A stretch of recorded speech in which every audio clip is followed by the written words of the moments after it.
ससुराल हो तो ऐसा, आखिर सास भी किसी की माँ होती है। अनिल और मालती की शादी थी। उन दोनों का विवाह के लिए ऑफिस से मिला अवकाश समाप्त हो चुका था। अनिल तैयार हो रहा था, वह भी तैयार में लगी हुई थी।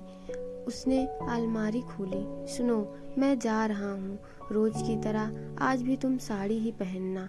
तुम देख रही हो, माँ हमेशा साड़ी ही पहनती है।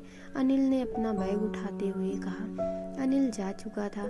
मालती को समझ नहीं आ रहा था कि वह कौन सी साड़ी पहने। वह कभी साड़ी पहनकर कार्यालय नहीं गई। उसने साड़ी पहनकर कभी एक्टिवा नहीं चलाई। कैसे होगा?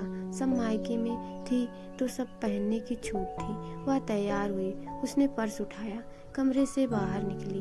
तुम्हारा भी समय हो गया, सासू जी ने अखबार एक ओर रखते हुए कहा।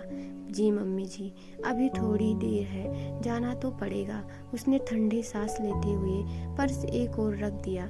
अपने घर में भी ऐसे ही जाती थी? सासू जी ने उसे ऊपर से नीचे तक देखते हुए कहा। जी, मैं समझी नहीं। वह सहम गई। उसे अपनी गलती समझ नहीं आई। देख, यहाँ रहने के कुछ तौर तरीके हैं। सामने बैठ, सासू ने कुर्सी की ओर संकेत करते हुए कहा। मालती जी बोल के बैठ गई। देख, विवाह के पहले रितु बिटिया भी नौकरी करती थी। उसकी मर्जी जो होती थी वह पहनकर नौकरी पर जाती थी। उसकी शादी हो गई। अब उसके ससुराल वाले जाने जो मन हो वो छूट दें या ना दें। सासू जी ने चश्मा उतार एक और रख दिया। मालती बोली। जी सही बात है। उसकी नजरें नीचे थी। तुम मायके में साड़ी पहनकर नौकरी पर जाती थी? जी नहीं, सलवार कुर्ती पहनकर, उसने साहस समेटते हुए कहा।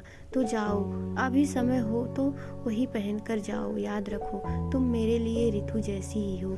घर में भी तुम्हें जिसमें सुविधा हो वही पहनना, बस उसमें शालीनता हो। वह चकित भाव से सासू जी को देखती चली जा रही थी। ममत्व से परिपूर्ण आंखें उसे निहार रही थी।